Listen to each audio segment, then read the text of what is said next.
very important that we stay on time. Mark is always at least 2 minutes ahead of time. So we're going to run through the triple pelvic osteotomy approach here really quickly. It's actually very similar to the PAO, and we're going to talk just a little bit about how to access the ischial cut through a direct lateral approach, which can make this a bit easier. We'll talk a bit about the difference in the indications for TPO as well. This direct lateral approach was developed by Dr. Paley as part of the super hip procedure, and he does it all through one incision. It can be done through one incision or two separate incisions. It's not a minimally invasive approach, but as we were just talking about, minimally invasive is of secondary importance to recreating the bony anatomy. And it is a very safe approach as you are looking at all of the major dangerous structures and not having to make blind cuts only under fluoroscopy. It gives you excellent mobility of the fragment, and it's especially useful when you're doing concomitant femoral osteotomy because you already have the access opened up there. For me, triple pelvic osteotomy is indicated in kids with open triradiate cartilage, so less than 14 years old in male, less than 12 years old in female, in cases of congenital femoral deficiency, neuromuscular hip dislocations, cases where you need to get radical correction. And we also use this for Perthes. The triple pelvic osteotomy can be done through a number of different incisions that we're going to talk about. Traditionally, the cuts for the triple pelvic osteotomy have been by the steel technique, which cuts the pubis, the ilium, and the ischium. The ischial cut is a low cut with the original steel description, but the further away you are from the center of the joint, the more translation you're going to get at your osteotomy site if your cut is further away. So Tonnes improved that by making the ischial cut very close to the joint and exiting above the iliac spine, which is attached to the sacrospinous ligament and can tether your correction. And the Carlio's cut is a happy medium in between those, and it's a little bit safer and easier to do when you're not looking at it directly.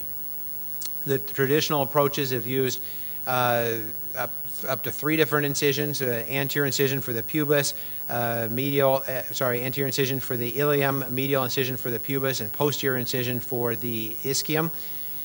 2 incision techniques have varied between using the anterior and the medial incision, and using the anterior and posterior incision, and then there's the 1 incision technique, which is the same approach as PAO.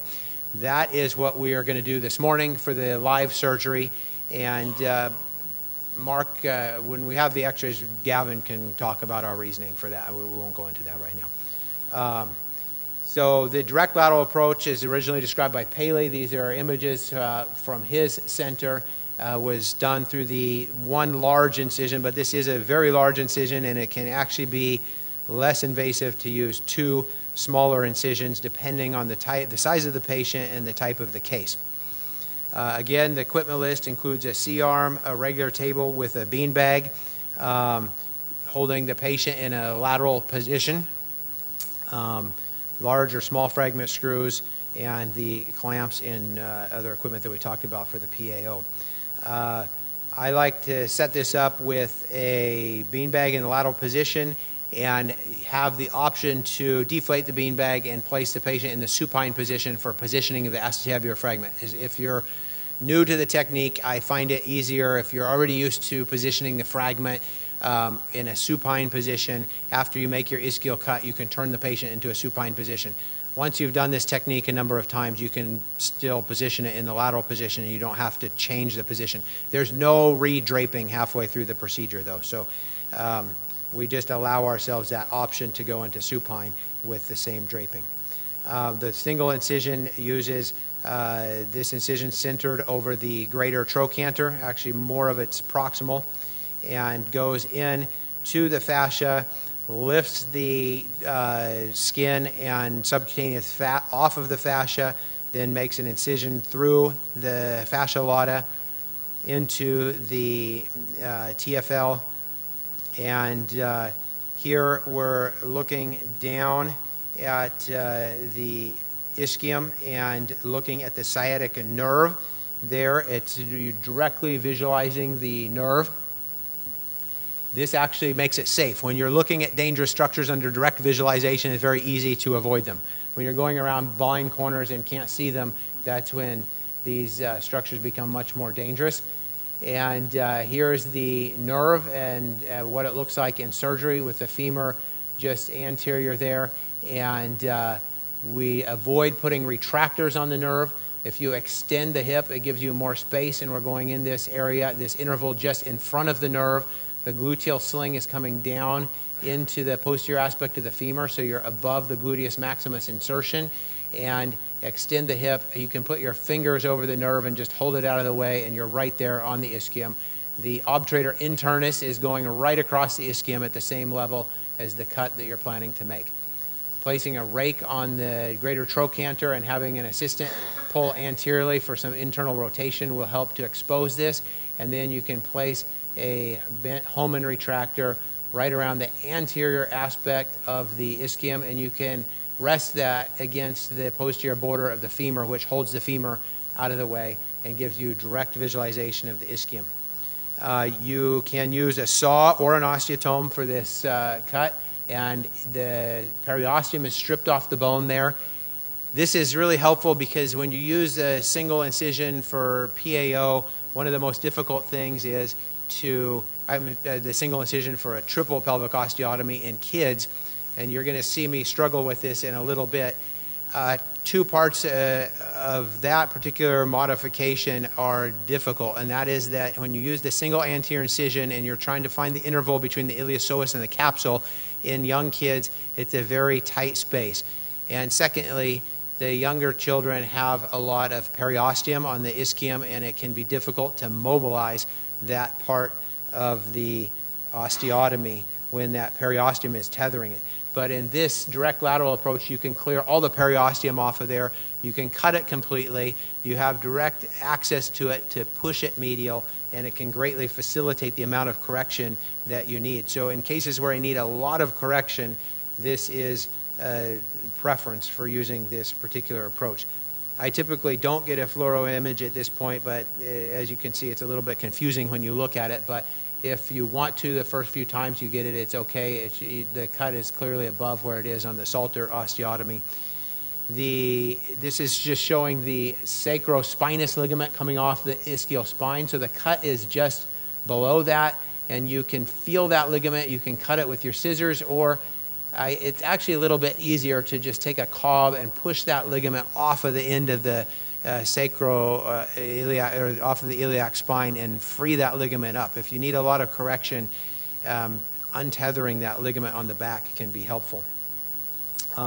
If it's done in combination with super hip procedure, the rectus is released, is shown here in anticipation of femoral lengthening. And then for the iliac cut and the pubic cut, this is done similar to the Salter osteotomy or Dega approach. The iliac apophysis is split, and subperiosteal dissection of the inner and outer table is performed. So unlike the difference of this particular part with the PAO is that you split the cartilage, so we're not doing an anterior superior iliac spine osteotomy.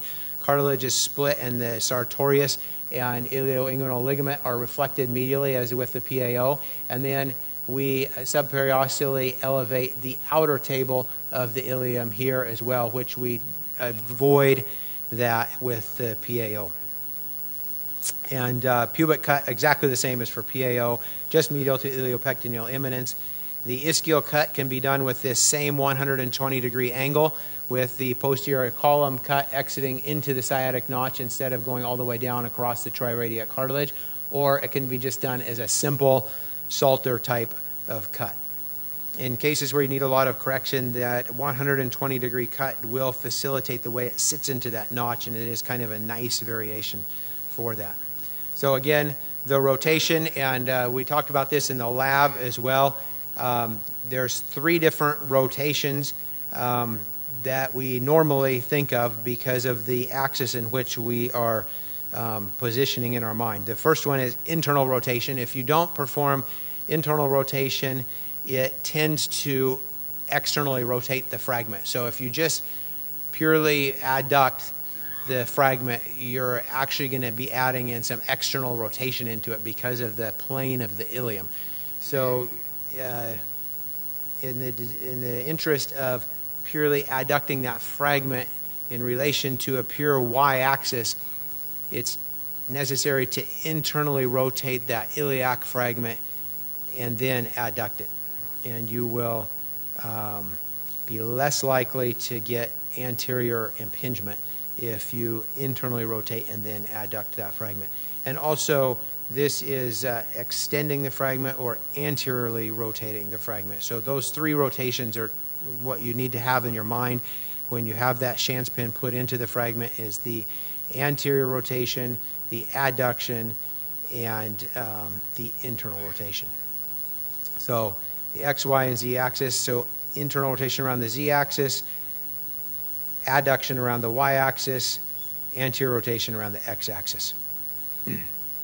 The acetabulum is then held in position. I'll use the calibrated drill bits, hold it in position, take my x-rays. With that direct lateral approach, we can use the ball spike pusher through our posterior to the femur and actually directly medialize that fragment. Today, when we do the triple pelvic osteotomy, we're going through a pure anterior incision. We won't have that option to medialize the fragment, and we're going to have a little bit more difficulty medializing it, but we don't need to get a lot of medialization on the case that we have today either. So that's the reason for choosing that anterior approach. Same type of fixation.